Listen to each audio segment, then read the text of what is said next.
வணக்கம் நண்பர்களே. நம்ம டிஸ்க்ளைமர் எடுத்துக்கிறோம். நம்ம செபி ரிஜிஸ்டர் அட்வைசரோ ஆர்ஐஓ கிடையாது. நம்ம இங்க பேசக்கூடியது எல்லாமே தகவலா மாத்திரமே பார்க்கப்பட வேண்டும். இது யாருக்கும் முதலீடு சம்பந்தமாகவோ, பங்குகளை வாங்கவோ, விற்கவோ நம்ம எந்த ஆலோசனையும் கொடுக்கப்படல. எல்லா தொழிலும் ரிஸ்க் இருக்கும். ரிஸ்க் புரிஞ்சுட்டு எச்சரிக்கையோட தொழில் செய்யும்போது எல்லாமே நல்லா இருக்கும். நம்மள ஆதரிக்கிற அனைத்து நல்ல உள்ளங்களுக்கும் நன்றி. வளமுடன் வாழ்க. வணக்கம் நண்பர்களே. 2025-26க்கான Q2 ரிசல்ட் அனௌன்ஸ் பண்ணியிருக்காங்க. அந்த வரிசையில இப்ப நம்ம பார்க்கக்கூடியது ACME சோலார் ஹோல்டிங்ஸ். சப்சிக்வெண்ட் குவார்ட்டருக்கும் சரி 2025-26க்கும் என்ன வாய்ப்பு இருக்குங்கிறதுக்கான ஒரு தேடுதல் முயற்சி.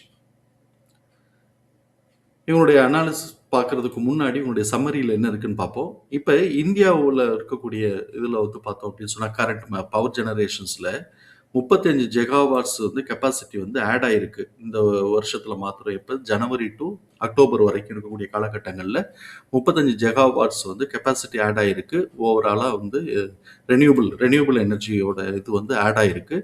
இது ஓவராலாக இந்தியாவுக்கு பவர் ஜெனரேஷனில் 27% ரெனியூபிளே கான்ட்ரிபியூட் பண்றாங்க அப்படிங்கிறத கவனத்தில் எடுத்துக்கிறோம்.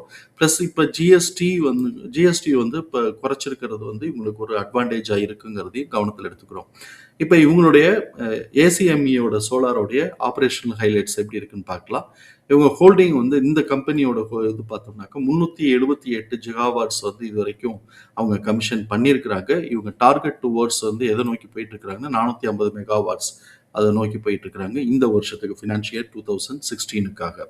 தென் இவங்க இவங்களுடைய ஆப்ரேஷன் போர்ட்ஃபோலியோன்னு பார்க்கும்போது ஓவராலாக பார்த்தோம்னாக்க இவங்க 2918 அப்படிங்கிற மெகாவாட்ஸுக்கு போய்கிட்டு இருக்கு. இது சப்சிக்வெண்ட்டாக இன்னும் கொஞ்சம் கூடுறதுக்கும் வாய்ப்பு இருக்கு. அதே சமயத்தில் இந்த வருஷத்துக்கு பார்த்தோம் அப்படின்னு சொன்னால் இந்த குவார்ட்டருக்கு 720 மெகாவாட்ஸுக்கு உண்டான ஆர்டர் இவங்களுக்கு ஆட் ஆயிருக்கு அப்படிங்கிறத கிடைச்சிருக்கு அப்படிங்கிறத நம்ம எடுத்துக்கிறோம். தென் அது போக இவங்க கெப்பாசிட்டி எக்ஸ்பேன்ஷனுக்கு செலவு பண்றாங்க. அதுக்கப்புறம் பார்த்தோம்னாக்க பேட்டரி எனர்ஜி ஸ்டோரேஜ் சிஸ்டத்துக்கும் இவங்களுக்கு பண்றாங்க. இதோடைய எனக்கு கால்குலேஷன் எனக்கு சரியா புரியல, அதனால நான் அப்படியே விட்டு வச்சிருக்கிறேன்.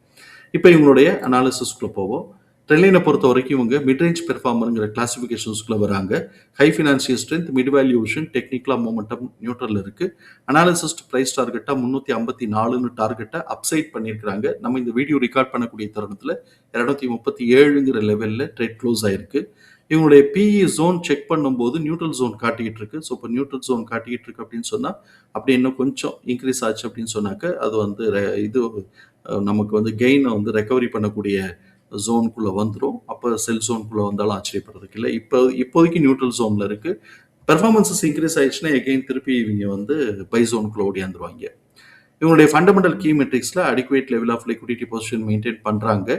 ரிட்டர்ன் ஆன் ஈக்விட்டி பார்த்தோம்னாக்கா average rate of return on equity தான் இருக்கு. டெப்ட் டு ஈக்விட்டி 2.3 இருக்கு. இப்போ 2.3 இருக்கு அப்படின்னு சொன்னாக்க இப்போ நான் இதை புக் வேல்யூல எப்படி அட்ஜஸ்ட் பண்றேன்னா 2.3 புக் வேல்யூ 2.3ல எடுத்து வச்சுட்டு அதில் ஒரு பார்ட்டை மாத்திரம் தான் நான் கால்குலேஷனுக்கு எடுத்திருக்கிறேன். ஸோ இப்போ அந்த மாதிரி தான் நம்ம போட்டிருக்கிறோம். இப்போ நமக்கு இந்த இடத்துல ஒரு விஷயத்தை நம்ம ஒரு அவுட் ஆஃப் த மேத்தமேட்டிக்கலாக நம்ம ஜட்ஜ்மெண்ட் பண்ணுறோம். இவங்க சோலார் பிளான்ட் அப்படிங்கும்போது உங்களுக்கு லேண்ட் அக்யூசேஷன் இருக்கு. தென் சப்சிக்வெண்ட்டாக இன்ஸ்டலேஷன் காஸ்ட் இருக்கு. அதுக்கப்புறம் மெயின்டெனன்ஸ் எக்ஸ்பென்சஸ் இருக்கு. ஸோ இப்போ இந்த ஆஸ்பெக்ட்ல பார்க்கும்போது இவங்க ப்ராஜெக்ட்லாம் எக்ஸ்பேண்ட் பண்ணிக்கிட்டே வரும்போது ஒரு சர்டன் ஸ்டேஜில் பிரேக் ஈவனுக்குள்ள கிடைக்கும். அதுக்கப்புறம் அவங்க ரொம்ப ஃபாஸ்ட்டாக லோனை ரீபே பண்ணுவாங்க. நம்ம ஒரு காலத்தில் நம்ம பார்க்கும்போது சூஸ்லான் பார்த்தோம் அப்படின்னு சொன்னால் இது மாதிரி தான் அவங்க டெப்ட் டு ஈக்விட்டிலாம் கொஞ்சம் கூட இருந்த மாதிரி, கடன்லாம் கொஞ்சம் கூட இருந்த மாதிரி நான் ரொம்ப காலத்துக்கு முன்னாடி பார்த்தேன். ஆனா ஒரு ஸ்டேஜில் பார்த்தோம் அப்படின்னு சொன்னோம்னாக்க டக்குன்னு அப்படியே அவங்க ரிவர்ட் ஆயிட்டு இப்போ எல்லாமே கட்டுக்குள்ள வர ஆரம்பிச்சிருச்சு. ஸோ இப்போ எக்ஸ்பென்சிவ் வேல்யூஷன்ல போய்கிட்டு இருக்கிறோம். பட் எல்லாமே கண்ட்ரோல்ல இருக்கு, நார்மல் கண்ட்ரோல்ல இருக்கு. ஸோ இப்போ அந்த மாதிரியான சூழல்ல இவங்களுக்கு கொஞ்சம் சீக்கிரமாவே ரெக்கவரி ஆகுறதுக்கான வாய்ப்புகள் இருக்கு.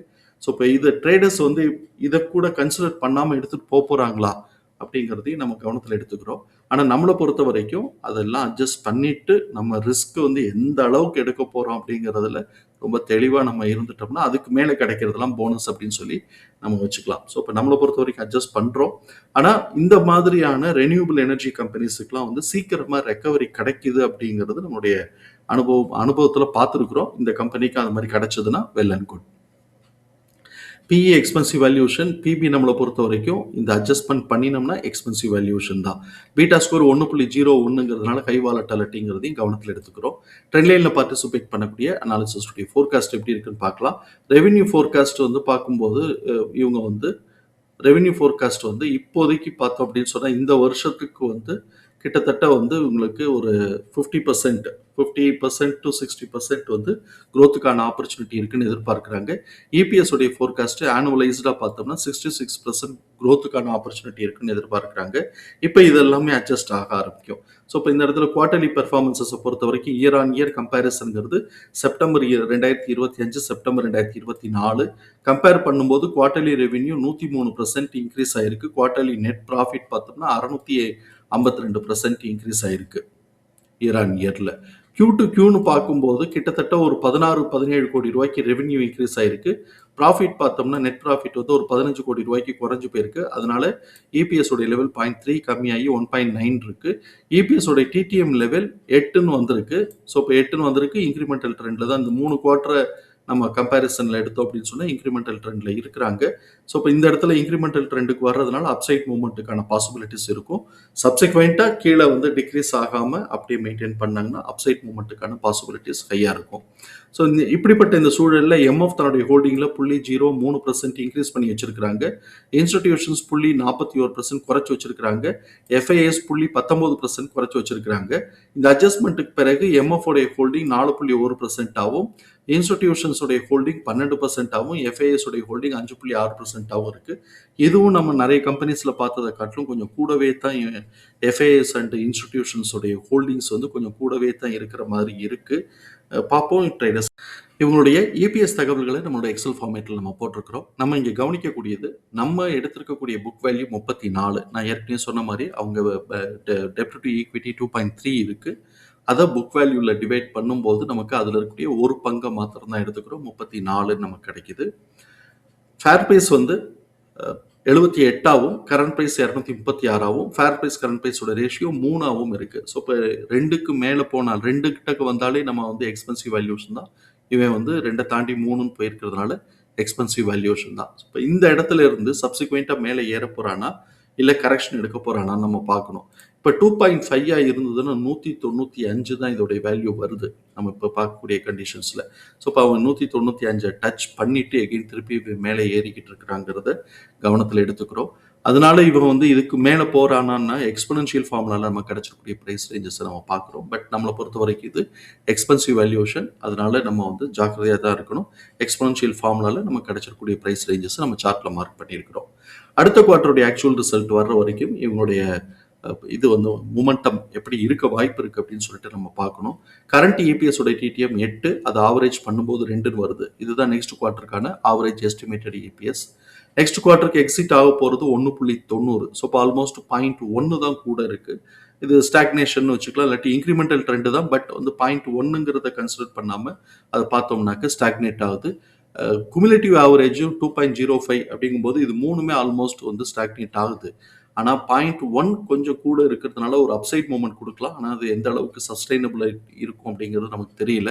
காரணம் நமக்கு எக்ஸ்பென்சிவ் வேல்யூஷன் தான். நார்மல் ட்ரேடிங் பிஹேவியரில் இது வந்து 111லேருந்து 156 அப்படின்னு சொல்லி தான் நமக்கு காட்டிக்கிட்டு இருக்கு. ஆனால் இப்போ இவன் அது கடந்து தான் போய்கிட்டு இருக்கிறான். அதனால நமக்கு எக்ஸ்பனன்ஷியல் ஃபார்முலாவில் கிடைச்சிருக்கக்கூடிய ப்ரைஸ் ரேஞ்சஸ் நம்ம சார்ட்டில் மார்க் பண்ணியிருக்கிறோம். நான் இங்கே சார்ட்டில் மார்க் பண்ணியிருக்கிறது பிபி அண்ட் பிபியோட டாப், அதுக்கப்புறம் R1 R2 வரைக்கும் நான் மார்க் பண்ணியிருக்கிறேன். R2ங்கிறது நெக்ஸ்ட் இயருக்கான ஆனுவலைஸ்டாக வரும். அதை பிரேக் பண்ணுறாங்களா அப்படிங்கிறதுலாம் அடுத்தடுத்த குவார்ட்டரில் அப்டேட் பண்ணிக்குவோம். இந்த இயருக்கான இது இல்லை, நெக்ஸ்ட் இயருக்கான இதுதான் வந்து R2. இப்போ நம்ம இதோட வேல்யூ பார்ப்போம். பிபிங்கிறது 144லேருந்து 145, பிபியோட டாப் 189லேருந்து 190, R1 242லேருந்து 244, R1 R2ஓட மிட் பாயிண்ட் 306லேருந்து 308, R2 379லேருந்து 381. இப்போ அவன் என்ன பண்ணியிருக்கிறான்னு பார்த்தோம் அப்படின்னு சொன்னோம்னாக்க, இவன் வந்து இது செப்டம்பர் 2025 இருந்து இப்போ இந்த குவார்ட்டருக்கு அவன் வந்து கரெக்ஷன் தான் எடுத்திருக்கிறான். நம்ம ஏற்கனவே பார்த்த மாதிரி இந்த இடத்துல எல்லாமே ஸ்டாக்னேட்டடாக இருக்கு. எக்ஸ்பென்சிவ் வேல்யூஷன்ங்கிறதுனால கரெக்ஷன் எடுத்திருக்கிறான். எடுத்தவன் பிபியோட டாப் வரைக்கும் வரல, அதுக்கு முன்னாடி வேல்யூலேயே ஒரு 10 ரூபாய்க்கு முன்னாடியே அவன் திரும்பி இருக்கிறான். திரும்பிட்டு R1 வரைக்கும் போயிட்டு இந்த இடத்துல பார்த்தோம் அப்படின்னு சொன்னாக்க கொஞ்சம் ஸ்ட்ராங் செல் பிஹேவியரை காட்டியிருக்கிறான். இது இப்போ R1 மேலே உடைக்க போதா, இல்லாட்டி இதோட இவன் இந்த ஷண்டிங்குள்ளேயே அடிச்சுக்கிட்டு இருக்க போறாங்களா அடுத்த குவார்ட்டர் ரிசல்ட் வர்ற வரைக்கும் அப்படிங்கிறத நம்ம வந்து கவனத்தில் எடுத்துக்கிறோம். ஸோ இப்போ எனிவே இப்ப R1 அப்படிங்கிற 242 டூ 244 உடைச்சோம் அப்படின்னு சொன்னோம்னாக்க 306 டூ 308 அப்படிங்கிறது நமக்கு ஒரு பாயிண்ட். இது வந்து ரெசிஸ்டன்ஸ் பாயிண்டா இருக்கு.